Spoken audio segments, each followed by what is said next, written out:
Alpha Nepali ज्ञानमाला कक्षा 7 पाठ 1 कविता मेरो देश। यस कविताका रचनाकार कवि जीवन सागर भण्डारी हुनुहुन्छ। लोकलयमा रचित यस कविताको वाचन शिव त्रिपाठीले गर्नुभएको छ। कति मिठो भाषा हाम्रो, कति राम्रो भेष, स्वर्ग भन्दा प्यारो लाग्छ मलाई मेरो देश। यही माटाको गीत गाउँछु मादल बजाएर, सगरमाथा माछा पुछ्रे शिरमा सजाएर।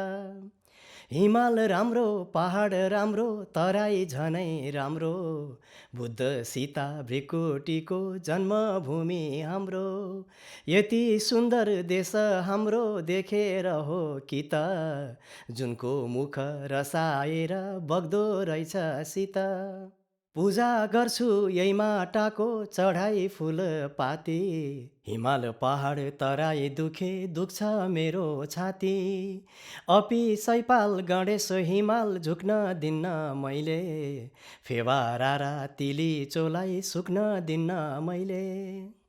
रमाई रमाई मेची पुग्छु पुग्छु महाकाली, गीत गाउँछु एकताको भाका हाली हाली। बाँचिरहोस् मेरो देश मैले बाँच्ने साटो, बग्न दिन्न नेपालबाट एक चिम्टी माटो। बाँचिरहोस् मेरो देश मैले बाँच्ने साटो, बग्न दिन्न नेपालबाट एक चिम्टी माटो।